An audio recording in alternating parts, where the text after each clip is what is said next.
Hi, boys and girls. Today we are going to be reading Chapter 7, which is Part 4 of Alice's Adventure in Wonderland. And this is our final chapter. And it says here that in the final chapter, Alice comes across even more odd things in Wonderland. As Alice wandered further into the Wonderland, she found a door in a tree that led into a hallway. The hallway led into the beautiful garden that she had been in earlier. Remarkably, upon entering the garden she met a huge number of people, including royal courtiers and royal children, as well as the King and Queen of Hearts.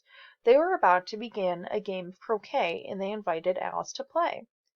The game itself proved to be nothing but chaos, partly because the croquet ground was all ridges and furrows. The croquet balls were live hedgehogs, and the mallets were flamingos. Alice found that her biggest problem was managing her flamingo and stopping the balls, or the hedgehogs, from walking away. In addition, the players all played at the same time without waiting for their turn. The Queen, for her part, began stamping about and shouting, "Off with his head," or "Off with her head." This is when they are all playing the game, and more odd things are happening in Wonderland. So here you can see Alice has her flamingo, which she's using as a mallet, and here are the hedgehogs, which they were using as the balls. And if you're not familiar with croquet, what you do is you take a mallet, which is kind of like a golf club, and you want to hit the balls in so that it goes right under that little bridged part.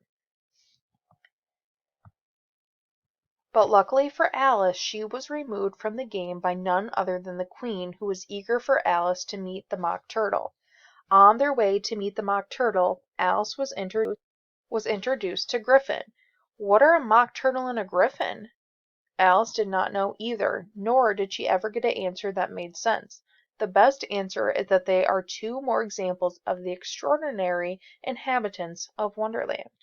Together, the Mock Turtle and the Griffin told the Queen and Alice stories of their school days. They recalled the subjects they had studied in school, including reeling, writhing, and ambition, not to mention ancient and modern mystery. Alice was quite certain that she had not yet studied these subjects. This is when she met the Mock Turtle and the Griffin. The odd conversation was stopped by the news that an important trial had begun. Alice raced off with the Griffin to discover that the King of Hearts was on trial for stealing some tarts. Just like the game of croquet, the trial itself was a confusing mess. The witnesses were not at all helpful.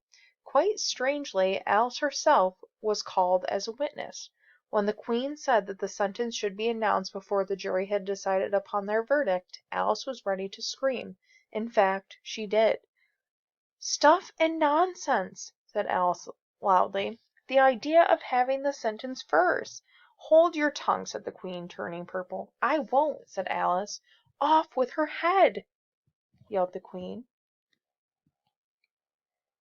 Alice spoke here at the trial.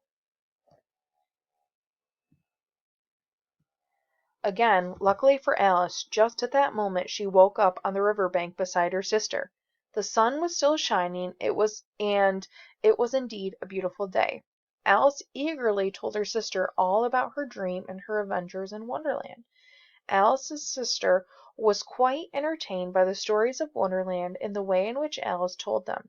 Alice's eyes twinkled and shone as she told her sister about the caterpillar, the Cheshire cat, the Mad Hatter, the March Hare, the King and Queen of Hearts, not to mention the White Rabbit. As Alice skipped away to enjoy some afternoon tea, her sister imagined this magical world full of curious creatures.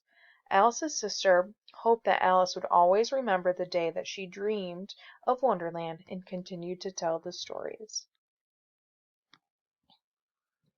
And this was the picture when Alice told her sister of her adventures.